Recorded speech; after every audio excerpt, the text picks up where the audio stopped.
हिंदी साहित्य। हिंदी तो बता दिए थे, हिंदी एक हमारा भाषा है जो मातृभाषा, राजभाषा और राष्ट्रभाषा भी है। अब बात करते हैं साहित्य का। साहित्य क्या है? हिंदी साहित्य बराबर हम सच लिख देते हैं। कोई भी कहानीकार होते हैं, निबंधकार होते हैं, लेखक होते हैं, कवि होते हैं, कवित्री होते हैं, चाहे वह निबंध के माध्यम से, कविता के माध्यम से, जैसे सपोज कीजिए, मान लीजिए कविता हम बताते हैं, चाह नहीं फूल की अभिलाषा, यानी कि चाह मतलब फूल की इच्छा नहीं है, चाह नहीं मैं सुरवाला के गहनों में गुथा जाऊं। नहीं, कवि वहाँ अपना भाव स्पष्ट करना चाहता है, सच को दिखाना चाहता है। फूल की इच्छा क्या है? फूल बन जाता है। जैसे दूसरे कविता लेते हैं, यानी कि चंद्रमा के बारे में, कभी चंद्रमा बन जाता है। कभी कभी क्या करते हैं, कोई कहानी लिखते हैं, तो जैसे कहाँ पहला चैप्टर 9th में एक चैप्टर है कहानी का प्लॉट, उसमें एक मुंशी के प्रेमचंद के बारे में बताता है, क्या कहते हैं, दरोगा जी रहता है, गरीबी के हालत में रहता है, तो वो हो गया आपको दर्पण। जैसे सतवादी राजा हरिश्चंद्र का बात करते हैं, तो कोई भी कहानीकार होते हैं उसके कहता है जान जाए तो जाए, प्रवचन ना जाए, वो हमेशा सच बोलते हैं। एक खुली दर्पण होता है, जिस तरह दर्पण में आप अपना फेस अच्छा से देख सकते हैं, उसी तरह ये साहित्य जो होता है, चाहे वह कविता के माध्यम से हो कि कहानी के माध्यम से हो, खुला दर्पण की तरह वो स्पष्ट दिखाई देता है, उस पर कोई दाग नहीं रहता है, वो चाहे कहानी हो कि कविता हो। हिंदी साहित्य को दो भागों में बांटा गया। पहला भाग है गद्य भाग, दूसरा भाग है पद्य भाग। यानी पद्य भाग को ही कहते हैं काव्य भाग या कविता भाग। आप लोग क्लास 10th के बुक या 12th के हिंदी के बुक में देखिएगा, फर्स्ट पेज में रहता है गद्य भाग और पद्य भाग। यानी 12 गो कहानी रहता है, 12 गो कविता रहता है। तो उसमें अब देखिए, पद का मतलब कविता, कविता छोड़ के, यानी कविता छोड़ के बाद बाकी जो भी चीज आएगा सब आपको कहानी में होगा। यात्रा वृत्तांत यानी गद्य भाग में होगा, वो उसमें होगा, उसमें भी भाग है, कहानी होगा, यात्रा वृत्तांत होगा, निबंध होगा, जीवनी होगा, एकांकी मतलब नाटक होता है, रिहर्सल जो होता है उसमें होगा, यानी इत्यादि। अब कहानी भी दो प्रकार का होता है, जैसे सुखद कहानी, दुखद कहानी। जैसे एक प्रेमचंद का कहानी है, प्रेमचंद के बारे में हम लोग पूछते हैं, शायद मैं गरीब ना होता तो इतने बड़े लेखक नहीं बनते। आज प्रेमचंद को कलम की जादूगर के नाम से जाना जाता था। वो अंधेरे रूम में क्या करते थे, दिया के कूप में पढ़ते थे और 10 किलोमीटर दूरी पढ़ा के आते थे तब पढ़ते थे। उसका इतना दर्दनाक कहानी सब लिखा गया है, उसको कहते हैं दुखद कहानी। जैसे एक है पूस की रात, यानी कि एक उसमें कहानी दिया हुआ है, कम्बल खरीद के लाता है, कम्बल नहीं रहता था, यानी ठंडा चल जाता है, सोचता है अभी कम्बल लेंगे, पैसा जमा करता है और पैसा जमा करने के बाद पता चलता है कि मुनि आता है और उसे रेंट ले लेता है, पूरा ठंडी वैसे चल जाता है। उसकी पत्नी को जो बुलाता है, मुनि जी आए हैं, इसको पैसा दीजिए, तो उसका टंग इस तरह चलता है, लगता है कि उसके आंख से आंसू बहता है। वो दुखद घटना, प्रेमचंद की दुखद घटना, मुंशी प्रेमचंद के बारे में, यानी उसमें सुखद घटना भी होता है। जैसे कोई कहानी ऐसा होता है जो लगता है पूरे जैसे हंसते हुए मेरा अकेलापन, उसमें हंसी लगता है।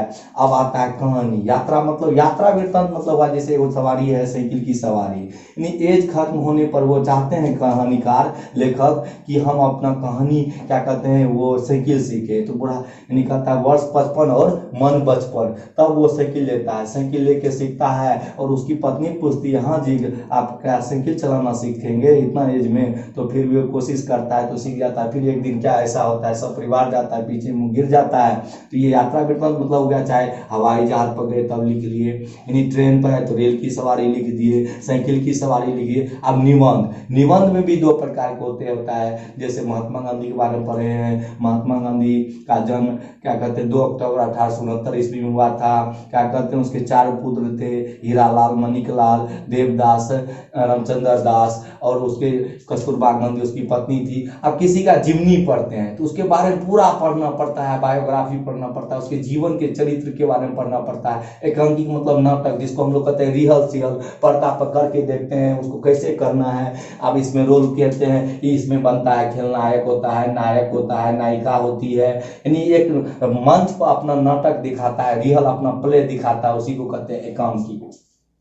अब इसमें आता है व्यंग्यात्मक कहानी, बहुत अच्छा ये चीज है, कॉमेंट या रोमांटिक कहानी। एक चैप्टर आप लोग पढ़े होंगे 6 या 7 क्लास की हिंदी की बुक में है, चिकित्सा का चक्कर, वैधव साहब का। वो सोचता मैं काश में बीमार पड़ता। एक दिन क्या हुआ, वो उसकी क्या कहते हैं वो बैडमिंटन खेल के आए और शाम के समय खेल के आए। उसकी वाइफ बोले हाँ जी आज हम जाएंगे फिल्म नाइट शो देखने के लिए, खाना ताना नहीं बनाएंगे, खा लीजिए आप। बोले हमको हम खा के आए नहीं खाएंगे। फिर भी जिद करने के बाद बोले ठीक है क्या बनाई है? बोले खीर पूरी सब्जी तलवा बगलवा ये सब बनाया है। तो वो लाए हैं, बोला नीक में पूछ पूछ की दे लाओ लाओ लाओ खा लिए। फिर बोले कि बगल के घर से मलाई बर्फ लाए हैं, बोले वो भी लाओ लाओ नीक में पूछ पूछ की तरह। इसी तरह बोले फिर रसगुल्ला भी है, बोले वो भी, यानी भर पेट नाक तक को खा लिया, पानी यानी जगह उसके पेट में बचा नहीं। यानी कि जब 12 बजता है तो उसको ऐसा लग रहा था कि अब पेट फटने वाला है। यानी तब वो पूरे यानी परिवार के जितने भी सदस्य है सबको फोन करते हैं कि अब हम मरने वाले हैं, अब मेरा प्राण छूटने वाला है। तो डॉक्टर के पास जाता है, कोई कहता है नाक कटा लो, कोई कहता है पेट छिला लो। यानी उसको अगर यानी कोई भक्ता कहता है कि इसको लगता है कि अब क्या कहते हैं जूता छूना चाहिए, कोई कहता है इसको चल। यानी कि बहुत रोमांटिक कहानी है, कहीं मजा आता है सुनने में। बच्चों को भी रोमांटिक कहानी सुनाई, छोटा छोटा बच्चा को तो बहुत मजा लगता है। ये रोमांटिक कहानी होते हैं जिसको हम कॉमेडी कहते हैं, कमेंट कहते हैं। अब आता है आपका भाषा। देखिए भाषा क्या होता है? भाषा जो होती है हमारी पहचान होती है। जैसे हम यहाँ ठेठी में बोलते हैं जो रे की छे इछे, जैसे बंगाली में बोलते हैं तो क्या कहते हैं तुम्हें कमे छे पटा सुनी करे छे सर आवे छे नि जल खेबे चाय खेबो, तो वो भाषा हो गया, बंगाली हो गया। जैसे हम लोग ठेठी में बोल देते हैं, हिंदी में बोल देते हैं। भाषा भी दो प्रकार के होते हैं, वो अर्जन भाषा होता है जैसे हम लोग ठेठी बोलते हैं। इस भाषा को सीखने में कोई टाइम नहीं लगता है। जैसे हम लोग बोलते हैं, जैसे हिंदी जो बच्चा अच्छे फैमिली से बिलोंग्स करते हैं तो उसका मातृभाषा हिंदी हो जाएगा, जो गोवा में रहते हैं उसका मातृभाषा अंग्रेजी हो जाएगा।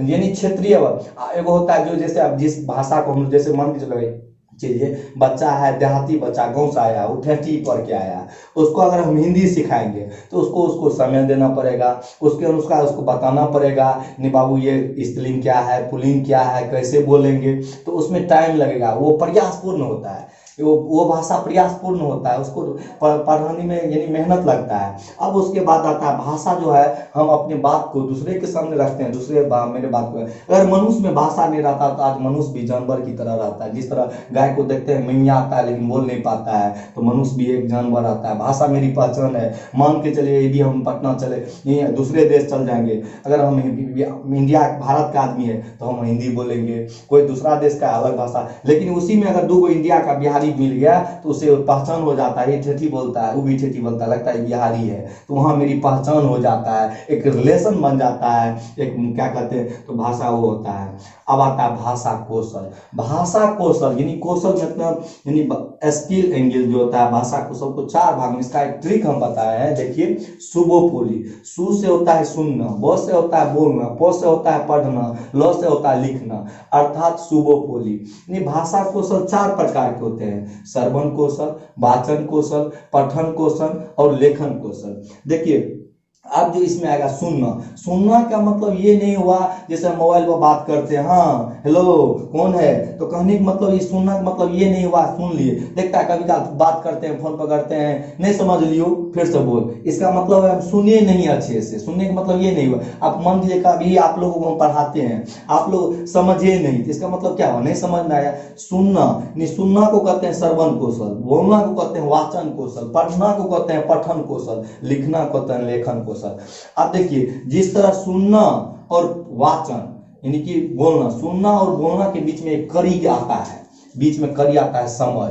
समझ का मतलब हुआ जैसे हम अभी बता रहे हैं आपको समझना कैसे है। अभी आपको हम बोले जैसे मोबाइल पर बात कर रहे हैं तो कभी काल देखते हैं मम्मी पापा या कोई किसी से बात करते हैं, कहते हैं हाँ नहीं समझे फिर से बताइए आप फिर से बोलिए, तो इसका मतलब है वहां पे कि हम समझ नहीं पाते। इसका मतलब वही हुआ नहीं सुने। सुनने का मतलब क्या समझना।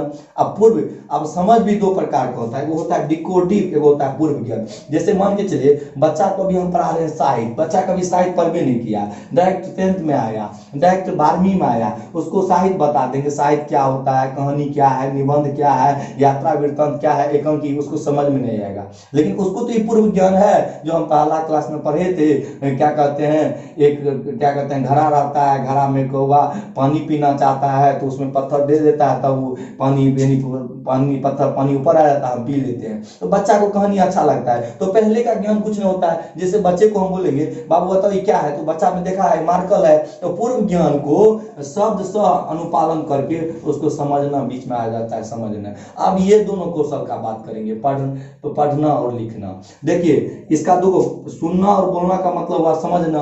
अब पढ़ना और लिखना का मतलब क्या हुआ? पढ़ना और लिखना, तो ये दोनों के बीच में समझ आता है। जैसे हम पढ़ते हैं, किताबें पढ़ते हैं, हिंदी पढ़ देते हैं। हिंदी पढ़ने का मतलब है कोई कहानी देते हैं, कहते हैं सर पढ़ देते हैं। अरे पढ़ने का मतलब है शुद्ध शुद्ध नहीं पढ़ना। पढ़ने का मतलब ये नहीं है पूरा शुद्ध शुद्ध, यानी वर्तनी शुद्ध शुद्ध कर रहे हैं, शब्दार्थ अच्छा से पढ़ रहे हैं। इसका मतलब ये नहीं है कि क्या कहते हैं, हम क्या कहते हैं पूरे कहने। पढ़ने का मतलब हुआ उसको समझना, आखिर उसका अर्थ क्या होता है। पढ़ने का मतलब गलते पढ़ रहे हैं, हम अशुद्धे पढ़ रहे हैं, गलत पढ़ रहे हैं, हमको शुद्ध हिंदी नहीं पढ़ने आता है, कहानी को हम कहानी नहीं, लेकिन इसको अगर हम क्या कहते हैं समझ गए, शब्द का अर्थ जान गए। जैसे क्रांति पढ़ते हैं, क्रांति पढ़ के जगह पर अगर हम क्रांति का अर्थ जानते हैं, परिवर्तन लाना, यानी इस शब्द का अर्थ जानना चाहिए, मीनिंग जानना चाहिए। जैसे प्रेम होता है, प्रेम मतलब होता है प्यार, तो मान के चलिए ये पढ़ लिए प्रेम, इसका मीनिंग समझ में नहीं किया, अर्थ समझ में नहीं किया भी कि प्रेम मतलब क्या होता है, प्यार होता है, प्यार मतलब क्या होता है, इसका मीनिंग जानना बहुत मायने रखता है। पढ़ने का मतलब हुआ अर्थ ग्रहण करना, पढ़ने का मतलब हुआ अर्थ ग्रहण करना, और लिखने का मतलब है शुद्ध शुद्ध लिखना नहीं। अब राइटिंग अच्छा बढ़ रहा है, यानी राइटिंग बैठा के लिख रहे हैं। लिखने का मतलब हुआ उसमें क्या चीज लिखा हुआ, उसका कहने का मतलब क्या है, कवि क्या किसके माध्यम से हमको समझाना चाहता है, फूल के माध्यम से कि कहानी के माध्यम से कि कवि किसके माध्यम से। ये दोनों के बीच में पढ़ना और लिखना कौशल के बीच में एक समझ आता है, अर्थ ग्रहण करना। हम लिख के भी प्रकट करते हैं और किसी के सामने बोलकर भी प्रकट करते हैं, तो दोनों का पढ़ना का मतलब हुआ अर्थ ग्रहण करना, अर्थ ग्रहण करना। और अगला जो है आप ये दोनों के बारे में बताएंगे। आखिर सुनना क्या होता है, सुनना मतलब श्रोता, जो अच्छा श्रोता है वही अच्छा वक्ता भी होगा। वक्ता मतलब बोलना। हम लोग जो कि अभी देखते हैं प्रोफेसर सब लेक्चर देने लगता है 2-2 घंटा 3 घंटा, क्योंकि वो अच्छा से सुना, वो अच्छा से, आप भी अच्छा से सुनिएगा तभी अच्छा से कहीं पर जाके बोल सकते हैं। तो मतलब जो श्रोता होता है, श्रोता होता है, जो सुनता है वही अच्छा वक्ता हो सकता है। जो अच्छा से पढ़ने का मतलब ये हम बताए थे अर्थ ग्रहण करना, जो अच्छा से अर्थ ग्रहण किया वही अच्छा से पढ़ा सकता है या पढ़ सकता है। लिखने का मतलब है शुद्ध लिखना नहीं, लिखने का मतलब है अर्थ ग्रहण करके लिखना। इसके बाद आगे हम वीडियो बना के फिर डालेंगे। आप लोग इस वीडियो को सब्सक्राइब और चैनल कीजिए और चैनल को लाइक कीजिए। आगे में जो है इसके बाद हम बताएंगे साहित्य क्या है, क्लास, फिर साहित्य के बारे में बता दिए, फिर भाषा कौशल, एक एक कौशल को बताएंगे। सुनना क्या है, बोलना क्या है, पढ़ना क्या है, लिखना क्या है, इसको बोलेंगे सुनना।